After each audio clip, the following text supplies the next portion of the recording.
मां ने अपने पुत्र को दिया था। कोई बिरला ही मां होती जो ऐसा उपदेश देती है। जब बालक हुआ मदालशाह जी के और वो थोड़ा विवेक, तो छोटी सी बात में जैसे रो देना, तो उन्होंने कहा क्यों रोता है रे? शुद्धो सिरे तात नतेस्ति नामो, बहुत सुंदर। कृतम हि ते कल्पनया धुनैव पंचात्मकम देहमिदं न तेस्ति नैवाश्रुतम रोदसी कश्य हेतो। बेटा, धन्य है ऐसी मां जो अपने बेटे को ऐसा उपदेश करे। नहीं तो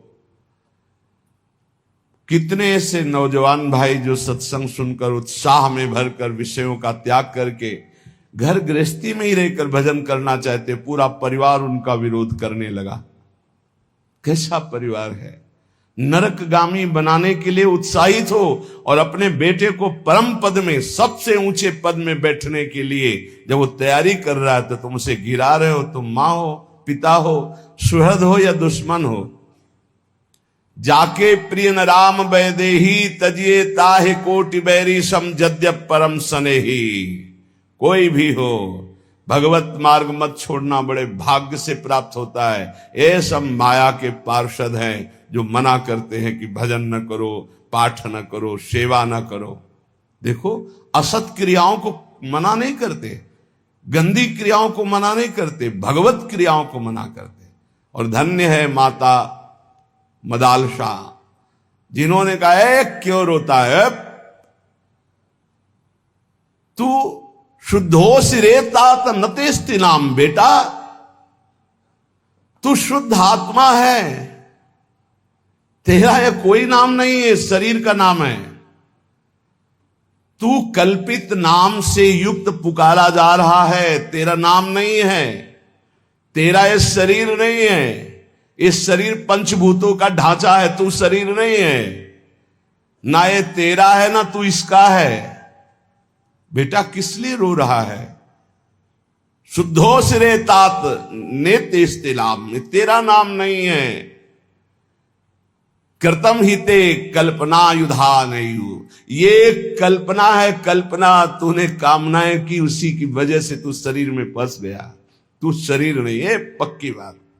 कल एक नवयुवक भाई कह रहे थे कि हमें बड़ा संशय है, आप प्रमाणित कीजिए विज्ञान और अध्यात्म को एक करके। आज हम आधुनिक पढ़ाई पढ़ने वाले लोग हैं, हम कोई श्रद्धा में नहीं फंसने वाले। प्रमाणित कीजिए आप कि आपका अध्यात्म सत्य है। कैसे प्रमाणित करें? विज्ञान केवल स्थूल को जानने वाला है, वो भी बहुत प्रवीण विज्ञान में जो है, केवल स्थूल जगत, इसके आगे नहीं। स्थूल जगत, स्थूल शरीर, सूक्ष्म में प्रवेश ही नहीं है। और अध्यात्म सूक्ष्म के आगे कारण से भी परे है। विज्ञान क्या जानेगा? क्या जानेगा? विज्ञान केवल स्थूल जगत, स्थूल ढांचा, इसी का केवल विज्ञान है और कोई विज्ञान नहीं। हमें बता दीजिएगा। स्थूल जगत, स्थूल ढांचा, इतना ही विज्ञान है। कोई यंत्र तैयार हुआ आज तक विश्व ब्रह्मांड में जो सूक्ष्म शरीर को दिखा सके, जो कारण शरीर का अनुभव करा सके? फिर आत्म तत्व तो ये बहुत ही स्थूल जगत। जैसे कहा जाता है कि चंद्र लोक गए, मिथ्या। एक सीमा है, इसके बाद अंतरिक्ष है, इसके बाद स्वर्गलोक है। स्वर्गलोक में सबसे ऊंचाई पर चंद्रलोक है, जहां सूर्य से भी कई हजार योजन ऊपर, और सूर्य तक पहुंच जाए कोई तो राख के सिवा कुछ नहीं हो सकता। अब वहां कैसे जाना कि चंद्रलोक है? वहां कोई मिला था क्या कि मैं चंद्रलोकवासी हूं? एक सीमा है जहां तक पहुंचा जा सकता है यंत्रों के द्वारा। फिर सिद्धावस्था के द्वारा गति होती, यंत्रों की गति नहीं होती, पांच भौतिक शरीरधारी की गति नहीं हो सकती। वहां सिद्धावस्था, सूक्ष्म शरीर, देव शरीर से प्रवेश होता है। एक सीमा है, जिस सीमा में जाके आप बोल सकते हो, चंद्रलोक बोल सकते हो, कुछ भी बोल सकते हो, वो आपकी कल्पना है। आकाश के ऊपर जो स्वर्ग, महरलोक, जनलोक, तपलोक, सत्यलोक, इन लोकों में सिद्धावस्था को प्राप्त महापुरुष पहुंचते हैं। स्थूल, जितना स्थूल यंत्र से स्थूल तक की, जहां स्थूल की सीमा समाप्त, वहां सिद्धावस्था में प्राप्त सूक्ष्म देहधारी महापुरुष जा सकते हैं। स्थूल शरीरधारी आज भी त्रिशंकु लटके हुए हैं बीच में। विज्ञान, जितने अस्त्र का निर्माण हो रहा है वो हमारे शास्त्रों में लिखे हुए हैं। कोई भी क्रिया जिसे ऑपरेशन कहा जाता है, वो शल्य क्रिया शास्त्रों में लिखी हुई है। शल्य क्रिया क्या बिजली आज बनी है क्या? ये विद्युत प्रवाह तो कब से चला आ रहा है। जहां आपस में जल का घर्षण होता तो आकाश से बिजली नहीं गिरती क्या? तो विज्ञान बनाता कहां से है? हमारे शास्त्रों से ही तो। लेकिन स्थूल मात्र को, सूक्ष्म को नहीं, ना बना पाया है ना बना पाएगा। अरे बोले विज्ञान ने हवाई जहाज बना दिए, तो पेट्रोल वाले बनाए ना, डीजल पेट्रोल, ये पढ़ते होंगे ना। ऐसे विमानों का ब्रह्म ऋषियों ने निर्माण किया जिसमें न ड्राइवर की जरूरत है, न पेट्रोल डीजल की जरूरत है। ए पुष्पक चलो अयोध्या, चल गया। पुष्पक रुक जाओ, पुष्पक रुक गया। और ऐसे एक विमान नहीं, असंख्यों विमान देवलोक में हैं, पर पहुंच नहीं। कोई ललकारे ना अध्यात्म को। जहां से भौतिकवाद समाप्त होता है वहां से अध्यात्म प्रारंभ होता है। जहां विज्ञान हाथ खड़ा कर देता है वहां से प्रारंभ होता है अध्यात्म। अध्यात्म को कैसे? इसलिए पुत्र तू रो मत, तू शुद्ध आत्मा है। बहुत भी जब आके ज्यादा छाटने लगते ज्ञान विज्ञान ना, तब सीधी बात होती कि 3.5 हाथ के शरीर में रहते हुए कितने साल हो गए तुम्हें? बोले 40 साल। 40 साल में 1 सेकंड भी अपने से मिले हो? कल एक प्रश्न करता हम कोरी श्रद्धा पे विश्वास नहीं करते, जिसको हमने देखा नहीं उसको हम मानते नहीं। तो तुमने अपने को देखा अपने को? अब चुप। मानते हो ना तुम हो? हाँ। कौन हो? पता नहीं। इतने मूर्ख हो कि तुम्हें अपना पता नहीं, तो तुम तत्व को क्या जान जाओगे? भगवान को क्या जान जाओगे? अध्यात्म को क्या जान जाओगे? ये खिलवाड़ नहीं है। अध्यात्म को खिलवाड़ मत समझो। ये जो भगवत मार्ग के पथिक हैं इनको ऐसा मत समझो कि ये सांसारिक रहस्य को ना जानने वाले, ये क्रियाओं के कर्ता ना हो करके बैठ करके मांगते खाते पड़े रहते। नहीं, जहां तुम्हारी सोच नहीं वहां हर समय स्थिति रहती है। जो वास्तविक भगवान के मार्ग में चलते हैं, तुम समझते हो हम बहुत कार्य करने में प्रवीण हैं। 1 घंटा हम बता दें, एक बिंदु पर अपने मन को लगा के दिखाओ। 1 घंटा काम करके दिखाओ जो 24 घंटे किया जाता है। जो संत महात्मा 24 घंटे कार्य करते हैं, तुम 1 घंटा करके दिखाओ। क्या? सर्वस्व भूल करके, देह भाव को भी भूल कर एकमात्र सच्चिदानंद में हाहाकार मचा देगा। मन हाहाकार मचा देगा। हाँ, इसे लगा सकते हो 1 घंटा टीवी चला के हाथ में माला लेके, 1 घंटा देह भाव का विस्मरण करके परमात्मा तत्व में स्थित होना। मजाक समझा जाता है अध्यात्म को, अभी समझा नहीं। शुद्धो सिरे तात न तेस्ति नाम। जो पहले भी था वही मध्य में था, वही अब है, वही रहेगा। उसका ना कोई नाम है, ना कोई रूप है, ना कोई भेष है। वो कौन है? बोले शुद्धो सिरे तात न तेस्ति नाम कृतम हिते कल्पन याधुनैव पंचात्मकम देहमिदम न तेस्ति नैवास्त्र तुम रोदसी कस्य हेतु। बेटा तू क्यों रो रहा है? तो शुद्ध बुद्ध परमात्मा अंश है, परमात्मा स्वरूप है।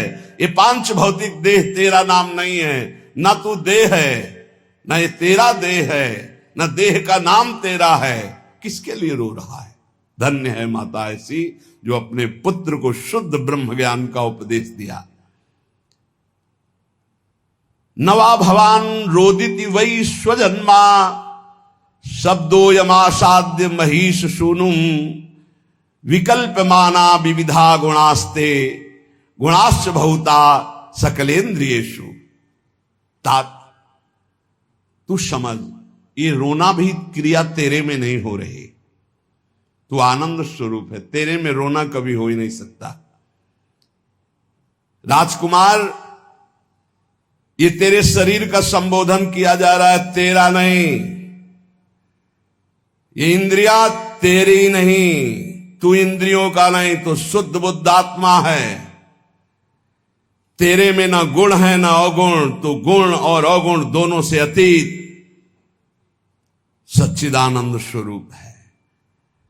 देख, जो इस जगत में दुर्बल हो जाते हैं उन्हीं के ऊपर भूतों की आवेश वृत्ति होती है, दुखों की होती है। तो निर्बल नहीं तो सबल। जब ही चीख चीख के कहते हैं तू भगवान का अंश है, भगवत स्वरूप है, तू सब कुछ कर सकता है, हिम्मत कर। जरा सी हार हो गई, जरा सा नुकसान हो गया, बोले आत्महत्या कर लेंगे, आत्महत्या कर लोगे। तुम समझते हो तुम कौन हो? भगवान का स्वरूप हो, भगवत स्वरूप हो। बेटा, इस जगत में जो दुर्बल बन गया मारा गया, दुर्बल नहीं, कभी परास्त नहीं होना, हारने पर भी परास्त नहीं होना। मैं भगवद अंश हूं। कोटि जगह जन्म लग रगर हमारी, बरौ संभनत रहो कुमारी। करोड़ जन्म तक मैं आराधना करूंगा और अपने इष्ट को प्राप्त करूंगा, मैं परास्त होने वालों में नहीं। ऐसा ये अन्न जल खान पान तेरा नहीं है, प्राणों का पोषण है। धन्य है मां, कैसा सुंदर वेदांत। पांच भौतिक शरीर की पुष्टि होती है इन अन्न जल और भोजन पदार्थों से, तेरी नहीं। तू शुद्ध आत्मा है, तुझे किसी भी पौष्टिकता की जरूरत नहीं। ना आत्मा की वृद्धि होती है ना क्षय होती है, वो एक रस होता है। तू अपने इस देह रूपी चोले को आज ही मरा हुआ मान ले, जीर्ण शीर्ण मान ले, मोह मत कर। शुभाशुभ कर्मों का परिणाम ये देह है, तू नहीं। बिल्कुल अमृतमय बात। यही गंगा किनारे का जीवन था जो मदाल शाह जी का उपदेश है। कोई जीव तेरे पिता के रूप में प्रसिद्ध है, कोई जीव पुत्र के रूप में, कोई जीव तेरी माता के रूप में, कोई जीव स्त्री के रूप में, कोई मेरा कह के अपनाया है, कोई मेरा नहीं ये कह के त्यागा गया, पराया है। बेटा, ये सब नानात्व माया का रूप है, तो शुद्ध परमात्मा स्वरूप है। कोई किसी का माता पिता भाई बंधु नहीं, एकमात्र परमात्मा विराजमान है। ये मायाकृत नानात्व है। ये समस्त भोग, यदि तू भोक्ता बनेगा तो दुख भोगेगा, सुख नहीं। जिसे तुम सुख समझते हो, ये सुख की छाया है, समझ पड़ती नहीं, यही गिरधर की माया है। दुख भोगेगा अगर भोक्ता बनेगा।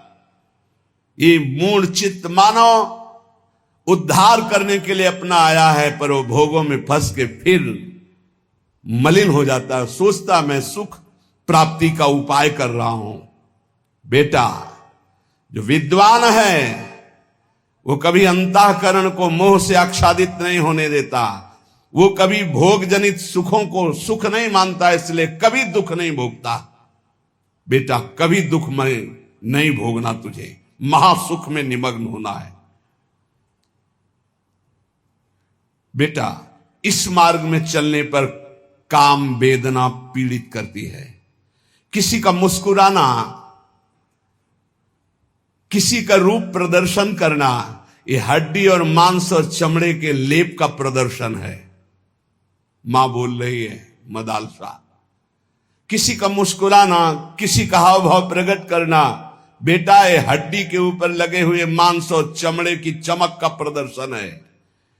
तुम जिसे कहते हो बहुत सुंदर है, बहुत बढ़िया नेत्र है, बहुत सुंदर कपोल है, ये मायाकृत रचना है, कुछ नहीं है, मांस का लोथड़ा है, अंग प्रत्यंग ऊपर चमड़ी का लेप है क्या? नरक तुल्य ये शरीर, नरक तुल्य शरीर, बहुत सुंदर। बेटा तुमने ध्यान दिया, राज परिवार में जन्मे हो, जब सवारी पर चलते हो तो सवारी और होती, तुम और होते हो। ऐसे ही बेटा ये शरीर तुम्हारी सवारी है, ये शरीर और है, तुम और हो। सवारी में बैठा हुआ जैसे ये नहीं मान लेता कि मैं सवारी हूं, ऐसे बेटा इस शरीर में रहते हुए तो कभी मत मान कि मैं शरीर हूं। ये देह दृष्टिगोचर होता है, जो दृष्टिगोचर हो रहा है ये मायाकृत है, इसलिए मूर्खता का त्याग कर। धन्यो सिरे, धन्य है तू, मेरा पुत्र बना है। ब्रह्मबोध संपन्न ये माता है, हर पुत्र को भगवत प्राप्त महात्मा।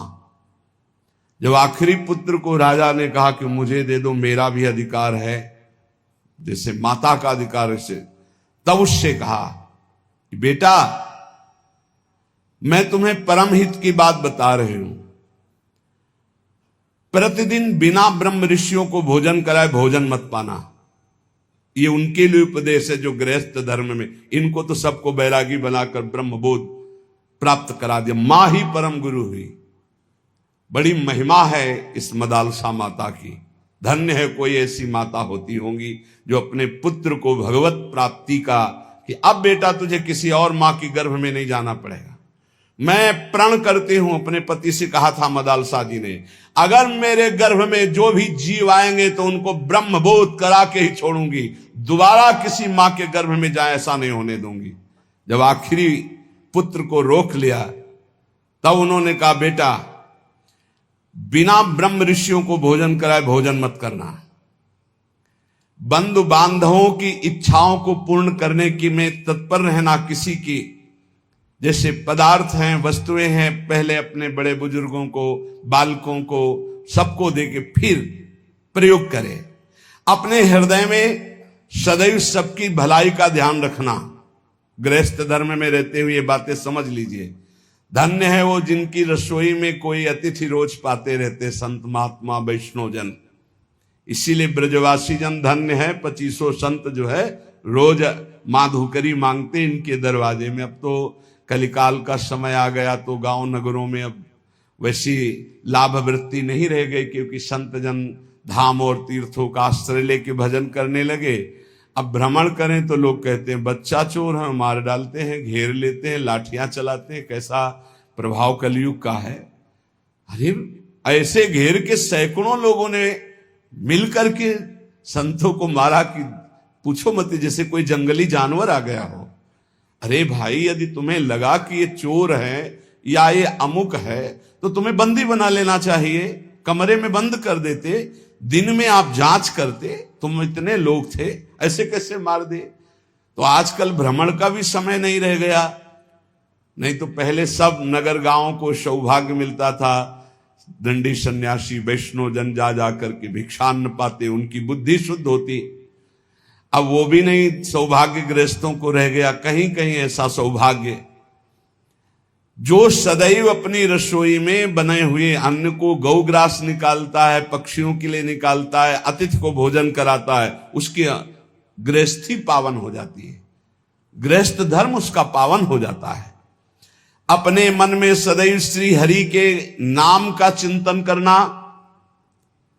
उनके ध्यान में रहना, काम क्रोधादि 6 शत्रुओं को गृहस्थी में रहते हुए जीत लेना, और माया का आवरण तुम्हें ढक न पाए इसलिए सावधान रहना। जो धन के लिए धर्म का आश्रय लेता है, धन के लिए धर्म का आश्रय लेता है, उसका धन उसके परिवार की उन्नति कराता है। जो धन अधर्म से कमाता है उसके परिवार का पतन हो जाता है, नाश हो जाता है। धन का प्रयोग सदैव दूसरों के सुख के लिए उतना पर्याप्त है जितना अन्न पेट में चला जाए, वस्त्र और बकाया परिवार की सेवा, राष्ट्र की सेवा, अन्य जनों को जिनको आवश्यक है उनकी सेवा, ये कमाने के लिए भेजे गए हो। ये ज्यादा जमा करने के चक्कर में मत पड़े, नहीं जमे रहेगा, वो जमे रहेगा, दूसरे ही उसका प्रयोग करेगा। आप तो ना सुकृत कर पाए, सद्व्यय कर पाए और ना उसका भोग कर पाए, व्यर्थ में आपका गया। गांव में तो कई ऐसे मकान खुदाई पर मिलते थे कि दीवार मोटी मोटी होती थी, उनमें कलसे में रुपए रखे मिलते थे। अब बोलो एक एक सिक्का जोड़कर मर गए, ना धर्म किया ना स्वयं भोग किया और जमा ऐसे पड़ा रहा। इसलिए बेटा धर्म का आश्रय लेकर धन कमाना और उस धन का सद्व्यय करना, सत्पुरुषों की सेवा में, सद्व्यवहार में, कभी पराई निंदा मत करना। मदालसा माता के कभी पराई निंदा मत करना। विपत्ति से विपत्ति आ जाए तो भी किसी की निंदा मत करना। अगर कोई विपत्ति में पड़ा हो तो दौड़ करके उसका सहयोग करना। इस तरह तू आचरण करेगा तो तू भगवत प्राप्त हो ही जाएगा गृहस्थी में रहते हुए। संगः सर्वात्मना त्याज्यः सचेतुम न शक्यते शाश्वत भी सकर्तव्य शताम संगो ही भेषजम कामा सर्वात्मना हेयो हातुम चेत शक्यते नशः मुमुक्षाम प्रति तत्कार्यम शैव तस्यापि भेषजम। ये 2 श्लोक लिख के अंगूठी में बांध दिए थे। जब तुम्हें ज्यादा परेशानी हो तो ये दवा लिखी, इसमें पढ़ लेना ये 2 श्लोक। आसक्ति का सब प्रकार से त्याग कर दो। यदि त्याग करने में सामर्थ्य ना हो तो संत पुरुषों का संग करना, क्योंकि संत पुरुषों के संग से सब आसक्तियों का नाश हो जाता है। कामनाओं को सर्वथा छोड़ देना। यदि ना छोड़ पाओ तो मोक्ष की कामना करना। मोक्ष की कामना से सब कामनाओं का अपने आप नाश हो जाता है। और मुमुक्षता, मोक्ष की इच्छा जब जागृत हुई, माया का नाश हो जाता है और वो भगवत प्राप्त हो जाता है। अब मैं मुक्त होना चाहता हूं संसार से। मदालसा जी ने अपने समस्त पुत्रों को भगवत प्राप्ति कराई। जो उपासक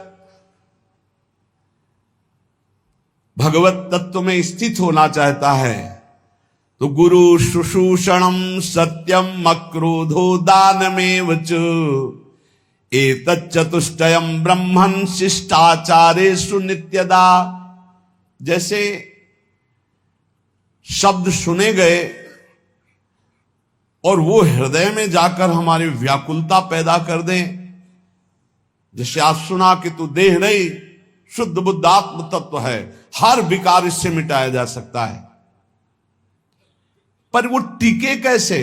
वो शब्द हमारे अंदर जाकर के टिके कैसे?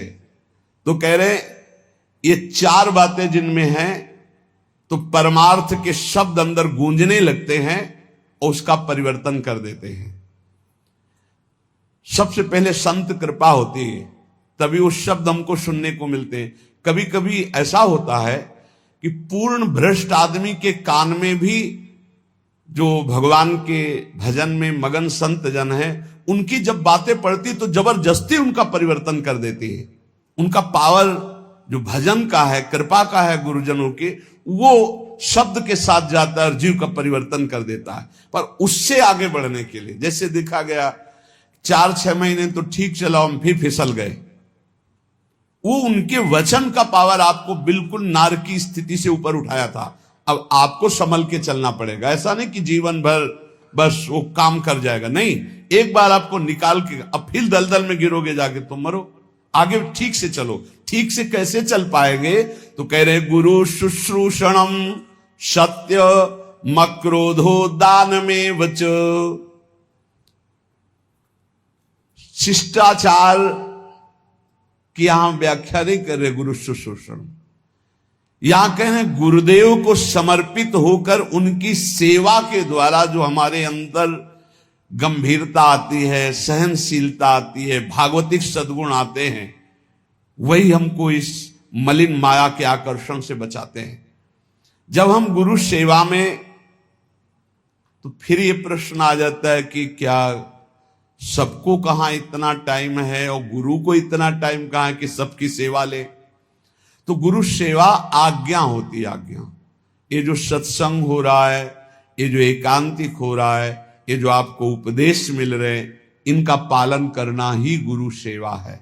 हाँ, प्रगट में अवसर मिल जाए किसी को कि कोई संत हैं, बीमार हैं, या वस्त्र धो देना है, औषधि दे देना है, भोजन दे देना है, ये बाह्य शरीर की सेवा है।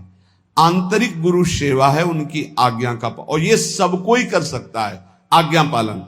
कह रहे गुरु शुश्रूषणम, गुरु सेवा। इसीलिए शुद्ध ज्ञान प्रकाशित नहीं हो पाता, क्योंकि आज स्वयं सब गुरु बन जाते हैं। गुरु के अधीनता, गुरु सेवा, ये बहुत बहुत दुर्लभ बात है। धन्य है वो जो अपने गुरुजनों की आज्ञा में चलते हैं।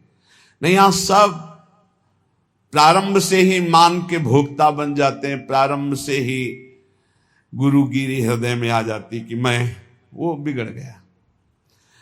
जब जीवन भर गुरुदेव की आज्ञा में रहा जाता है, तो उसके हृदय में गुरु तत्व स्वयं प्रकाशित हो जाता है। जब गुरु तत्व प्रकाशित हो जाता है, तो जानत तुम्हें हो जाए, उसमें फिर ब्रह्मविद ब्रह्मवि भवति, उसमें कोई फिर फर्क नहीं पड़ेगा। पहले महापुरुषों की सेवा में जीवन समर्पित किया जाता है। वेद का सार भाव है सत्य, और वो सत्य जागृत होता है गुरु सेवा परायण में। शास्त्र ज्ञान आपको हो जाएगा, मानते हैं आप प्रवचन कर सकते हो, लेकिन ब्रह्म बोध नहीं होगा।